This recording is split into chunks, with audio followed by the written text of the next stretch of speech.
The cause of bondage and the cause of liberation is the mind alone. So whatever kind of bhakti you do, you need to keep the mind in God. That is compulsory. In the spiritual realm, what we think is important. There was this Indian joint family home where the father-in-law was living and also the son and daughter-in-law. The father-in-law was in the puja room, and from time to time he would ask the daughter-in-law, you know, I had given my shoes to the mochi, to the cobbler, has he brought them or not? He would do his puja. Has the cobbler come or not? In the meantime, a neighbor came. The neighbor asked the daughter-in-law that, is your Sasurji there? She said, my Sasurji is at the cobbler's shop, the mochi shop. He is asking how much for the repair of the shoes, and the mochi is saying so much, but he is saying, no, you are asking too much. The father-in-law came out of the puja room. He said, what nonsense are you speaking, Bahu? I am here doing my puja, you say I am in the mochi shop. The Bahu said, you know, Sasurji, don't mind, you were doing your puja, but your mind was with the mochi. Because 3 times you asked me, did the cobbler come or not, did he come or not? So in the spiritual field, the mind is most important. God says, it is not the body, it is the mind that I see. You may ask, why does God give so much of importance to the mind? The reason is, any work that is done without the engagement of the mind, that work doesn't have any relevance. Like, for example, you are listening with the ears, right? But the mind is engaged. And if the mind wanders off, sometimes it happens while listening, right? Right? So if the mind wanders off, that sentence disappears. The mind has to be engaged for the work to be relevant. There was one great scholar in Indian history called Vacaspati Mishra. He was working, he was about 75 years old. He has written a great bhashya, great commentary. So he was writing this commentary of his. He was about to finish it. It was a commentary on the Vedanta. He was working in a hut, and the lamp under which he was working got extinguished with a gust of wind. One woman came and she lit the lamp. Now, his attention went to the woman. He said, who are you? The woman said, don't bother, keep doing your work. He said, what do you mean? Tell me who you are. She said, I am telling you, don't bother, just do your work. He put his book down. He said, I will not work until you clarify who are you and what are you doing here. She said, I am your wife. He said, when did we get married? She said, 50 years ago. Vacaspati Mishra said, I have no recollection of it. She said, how would you have recollection? You were equally absorbed at the time of marriage. You had your pothis with you. Even when we were saying the mantras, your mind was elsewhere. When we took the rounds over the fire, your mind was elsewhere. Even after marriage, you just kept doing your work. Vacaspati Mishra asked, then how were we eating? She said that I used to go and become a household help in some houses and earn a little bit, and from that we would sustain ourselves. Vacaspati Mishra said, how was I eating? She said, I would put the plate there, and without realizing you would eat, and then I would take away the empty plate. Vacaspati Mishra said, did you not feel you are missing out on life?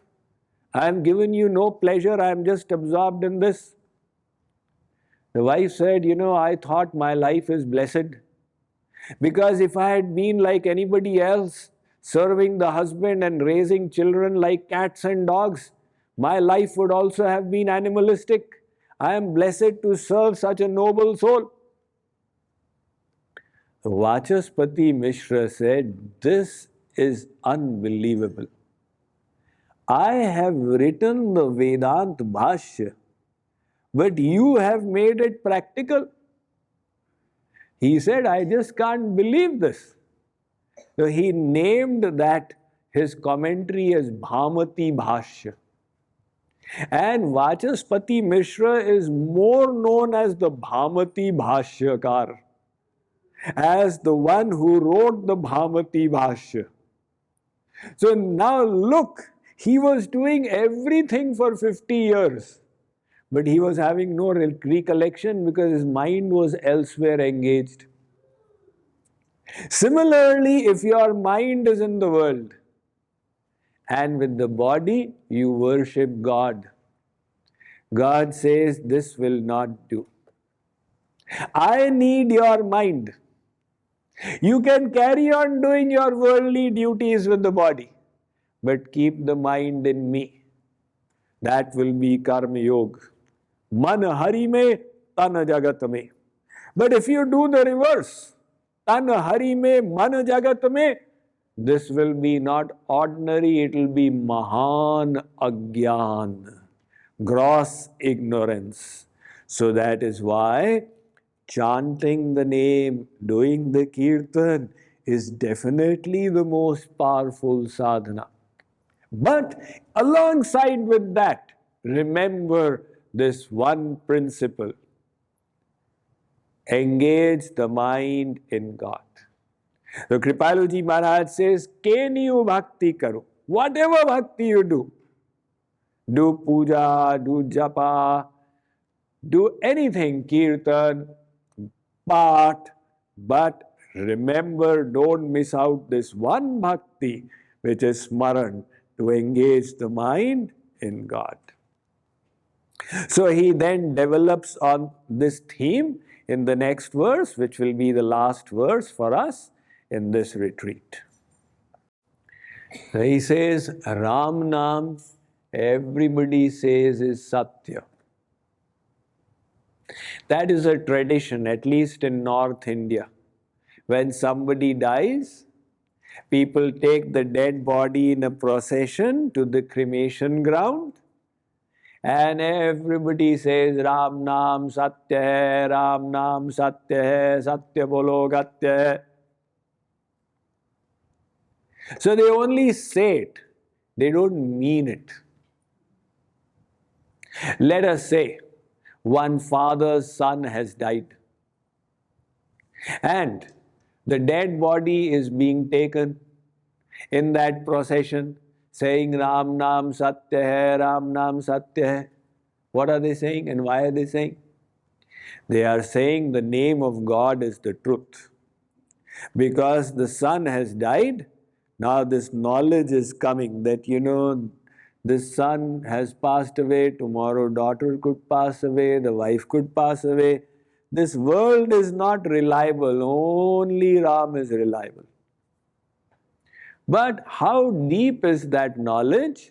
That got revealed after 2 furlongs. The son who was being taken, he suddenly got up and sat down. In other words, he had not actually died. The doctor had made a mistake. It happens from time to time. Now the father is seeing that my son is actually sitting up. He is not dead. He said, hey, nobody say Ram Nam Satya. Why should we not say Ram Nam Satya? Will we not go home? Of course we will go home. Now there is no need to go to the cremation ground. All right, then while going home also, let's keep your son on the shoulder and let's keep on saying Ram Nam Satya hai. Hey, don't say that dirty phrase. That is only said at the time of death. Now my son is alive, now Ram Nam is no longer Satya. What kind of theory is this? That if the sun is alive, then Ram Nam is no longer Satya. This is called Shamshan Vairagya.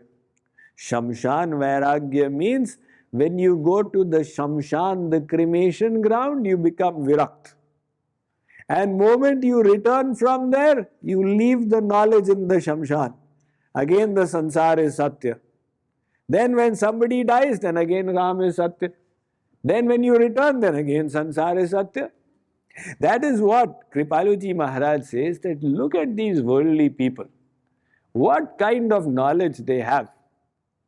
When they go to the Shamshan, they say the name of God is the truth. And when they return, then again they believe the Sansar is the truth. So, the faith in the Ram Nam is not there. That is the Nam Aparad.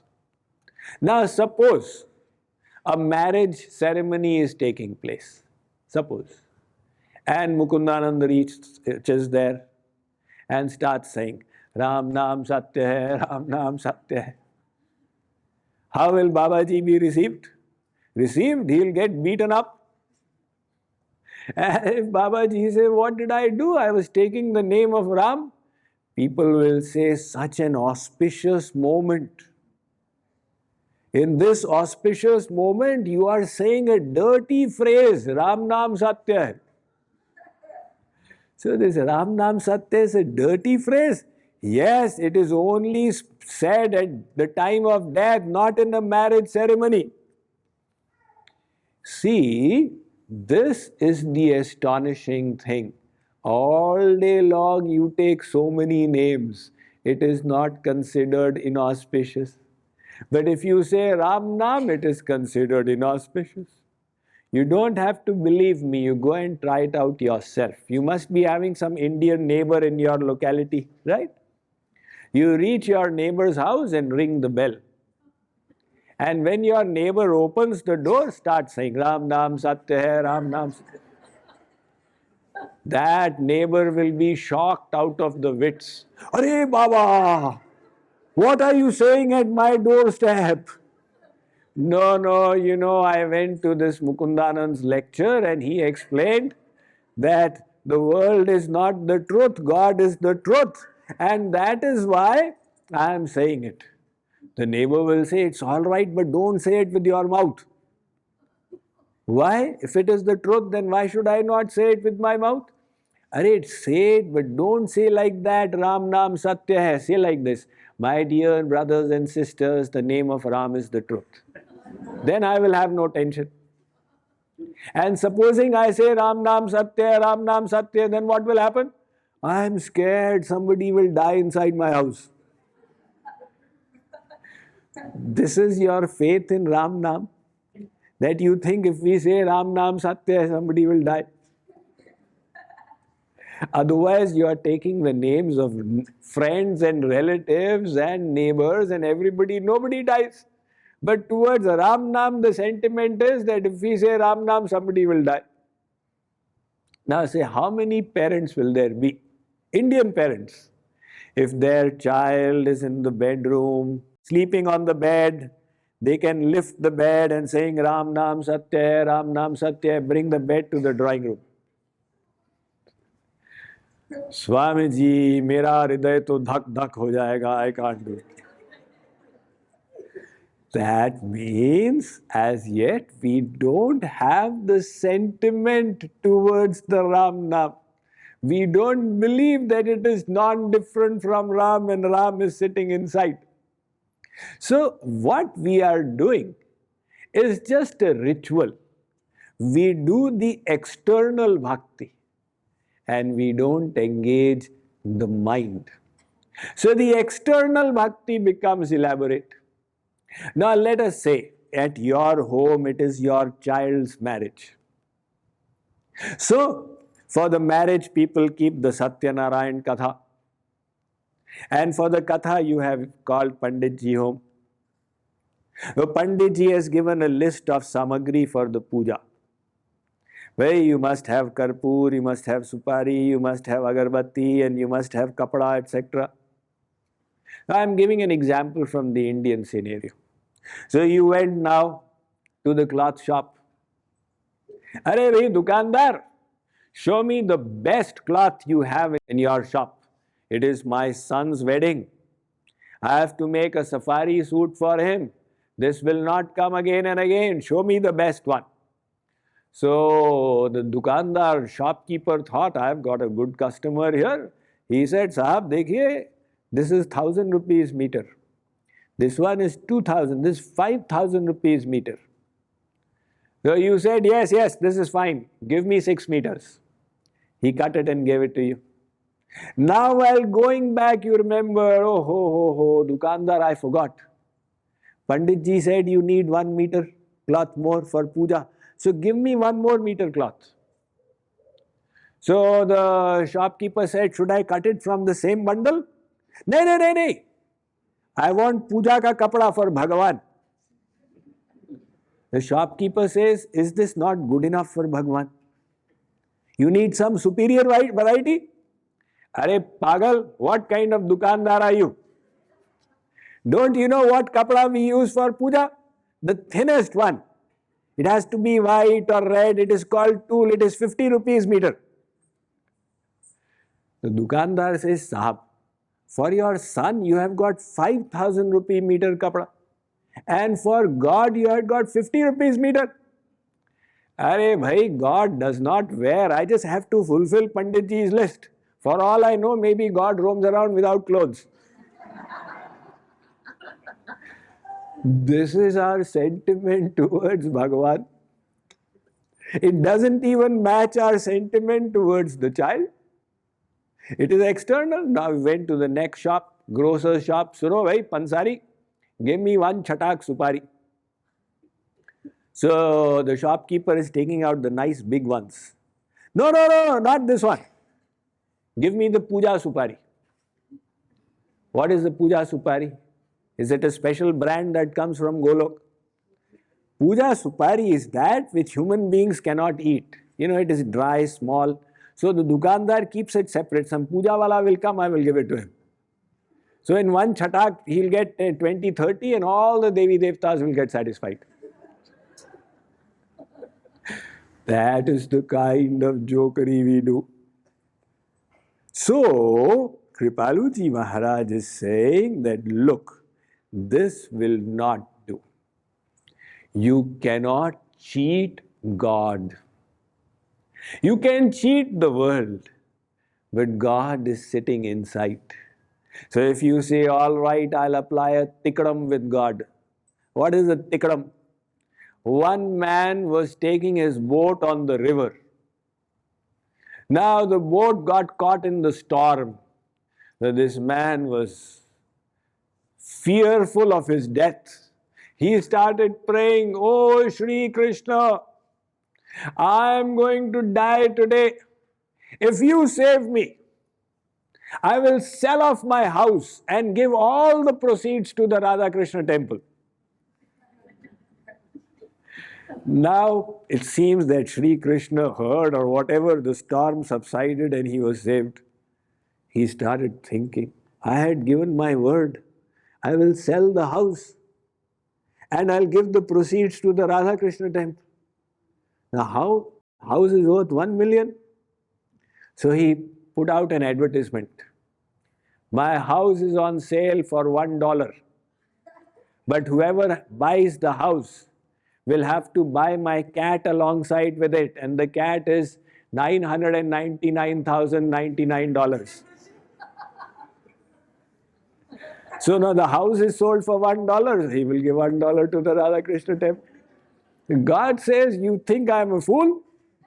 You can't fool me because I am sitting inside you. That is why in the spiritual field, it is not the body. It is the mind that is the cause of bondage and the cause of liberation.